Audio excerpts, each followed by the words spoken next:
इस वर्ष जब हमारे यहाँ आसपास खेतों में गेहूं पक रही थी, बहुत ही एक नई चीज़ हमारे गांव में हुई है और ये मैं आपके साथ साझा करना चाहती हूँ। एक दिन रात के बीच में हम उठे क्योंकि इतना शोर हो रहा था कि हमें समझ नहीं आ रहा था ये शोर कहाँ से आ रहा है। और फिर जब हमने गौर से सुना, पहले लगा कोई मेला हो रहा है, कोई कहीं पे गीत गा रहा है बार बार, कुछ पहले ऐसी आवाज़ लगी, फिर दिखा कि नहीं, ये तो सुर में भी नहीं है, कोई और शोर होगा। और फिर ये जाके हमने जब अपने आसपास के लोगों से पूछा कि ये शोर कहाँ से आ रहा है, और वो भी इतनी जोर की रात के 2 या 3 बजे, तो पता चला कि हमारे जो गांव के जमींदार हैं, इन्होंने एक नया यंत्र खरीदा है। और वो यंत्र ये है कि एक लाउड स्पीकर है, हर रोज वो सुबह चार्ज करते हैं, रात को अपने खेत में उसको छोड़ के घर चले जाते हैं सोने।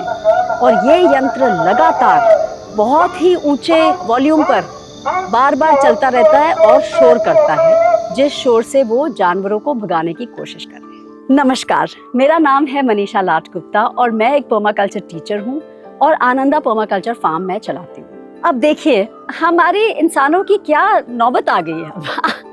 पहले हमने अपने खाने पे जहर घोला, आज की डेट में हम लोग सब जहर भरा खाना खा रहे हैं। फिर हमने लाइटें जला दी, इतनी लाइटें जला दी सब जगह कि रात को हम अब सो नहीं पाते, पंछी लोग भी नहीं सो पाते। और अब ये नई बला है कि हमने अब रात को पूरे 8-10 घंटे रात के इतनी जोर की हमने शोर करना शुरू कर दिया कि जीव जंतु या जो हमारे जानवर आने थे उनकी तो बात और है, अब कोई इंसान भी नहीं सो सकता। तो ये बात अब कहाँ तक चलेगी?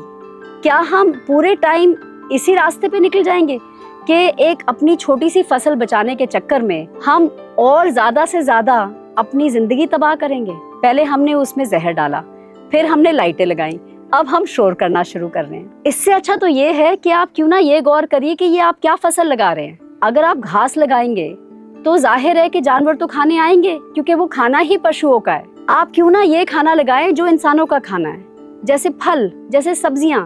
ये सारी सब्जियां और फल ही इंसान का खाना है। अगर आप इंसान का खाना लगाएंगे तो रात को आपको इतना समस्या नहीं होगी आपको किसी जानवर के आने की। पर हम लगा रहे हैं घास, और फिर उसी घास को हम उस जानवर से बचा रहे हैं जिसका वो खाना है। तो मेरी आप लोगों से विनती है कि कृपा करके थोड़ा सा हम समझदारी से काम करें, एकदम भेड़ चाल में ना चलें। अपने लिए सोचें कि ये हम किस टाइप की सृष्टि छोड़ के जा रहे हैं अपने बच्चों के लिए। चलो, आपको पंछी की चिंता नहीं है, कोई बात नहीं, आपको किसी जानवर की चिंता नहीं है, कोई बात नहीं, अपने बच्चों की तो चिंता है। तो हम किस प्रकार का एक भविष्य अपने बच्चों के लिए बना रहे हैं, जहाँ हमारा खाना भी जहरीला है, जहाँ हम रात को सो नहीं पाते, पर्यावरण में इतना शोर है, इतना ध्वनि प्रदूषण है कि अब हम रात को चैन की नींद भी नहीं सो पा रहे। और फिर हम कह रहे हैं कि पता नहीं क्यों हमारे बच्चे बीमार हैं, पता नहीं क्यों इनको मेंटल हेल्थ इश्यूज हैं, ये इमोशनल इश्यूज हैं, बच्चे हमारे बिगड़े जा रहे हैं। वो इसलिए है क्योंकि हमने इनके लिए एक साफ सुथरा सुरक्षित माहौल ही नहीं बनाया। तो मैं तो काफ़ी पीड़ित हूँ इस शोर से, पर मैं ये चाहूँगी कि आप सब एक बार इसके बारे में सोचिए। अगर आप उन जमींदारों में से हैं जो अपने खेतों में ये यंत्र लगा रहे हैं जानवरों को भगाने के लिए, तो मेरी आपसे विनती है कि आप इसका कोई और उपाय ढूंढिए या अपनी फसल बदलिए। पर इस शोर के माहौल में हम कोई नहीं रह पाएंगे, हम तो सब पागल हो जाएंगे। जो यंत्र बनाने वाली कंपनियां हैं, मैं उनके लिए भी एक चीज़ बोलना चाहती हूँ कि आप भी कोई ऐसा पेशा ढूंढिए जो थोड़ा एथिकल हो, जिसमें थोड़ी समझदारी हो, जिसमें आपको भी रात को चैन की नींद आए और आपके ग्राहकों को भी। आज के लिए इतना ही। अगले वीडियो में मैं आपसे फिर से मिलूंगी और अपने फार्म की थोड़ी सैर कराऊंगी। सुनने के लिए शुक्रिया, और आप अपने कमेंट्स इस वीडियो में ज़रूर मेरे साथ साझा करिए। नमस्कार।